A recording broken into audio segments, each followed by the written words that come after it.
Gina Reinhardt. I should actually declare she's a friend of mine. She's also Australia's richest woman, and I've now got to thank her. In fact, I already have privately. Thank you, Gina. Thank you, Gina, for teaching the Diamonds, Australia's national netball team, a badly needed lesson. Go woke, go broke. And I mean that literally. Netball Australia is now broke because its woke athletes acted so stupidly that Reinhardt said, I'm out of here. I'm scrapping my $15 million sponsorship of that sport. And I hope the rest of Australia is watching, because the Diamonds have really, truly represented our country by showing our moral, mental and economic decline. They refuse to wear the logo of Reinhardt's Hancock Prospecting. It mines iron ore. Because an incoming player, Donnell Wallam, who identifies as Aboriginal, objected to something Reinhardt's father, Lang Hancock, said 38 years ago.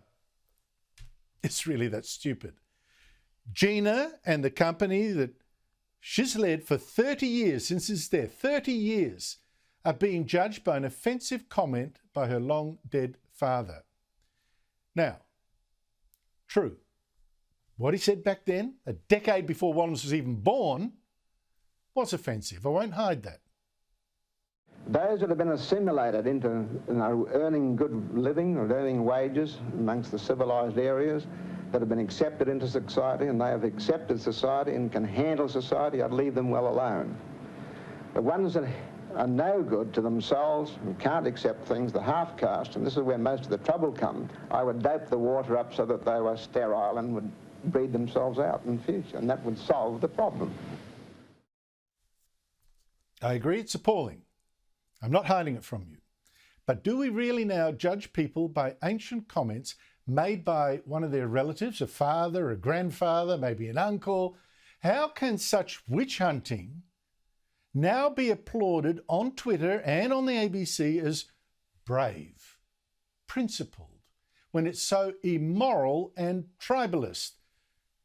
The sins of the father. I mean, for heaven's sake, how can Netball Australia's CEO think, oh yes, it's brave to slur someone who isn't racist for the comments of a father 4 decades ago? Look, I support the players in terms of the notion that they put forward in the fact that they wanted to support one of their athletes. I think that was, really admirable and really brave of everybody to come forward and start this discussion. But obviously it's not for us to talk about whether or not it's right or wrong to ask Gina Reinhardt to denounce her father's views. That's really just not the space that, we should be playing in. But I'm really happy with the conversation, obviously, that it started across the board. So now what? Are we going to go to each of the Diamonds and start judging them by what one of their fathers or mothers once said? Really?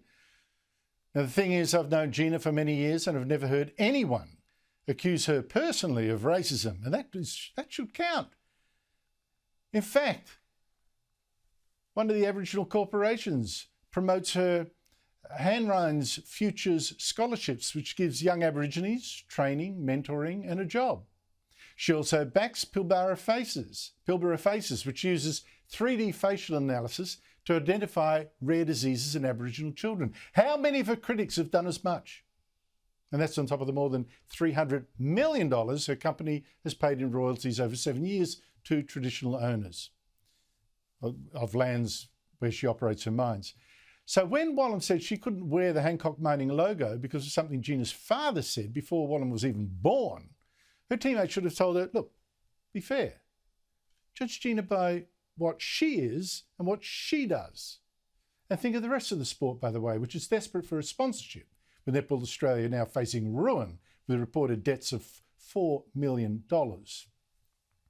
Instead, we get this stupid race politics, this stupid virtue signalling.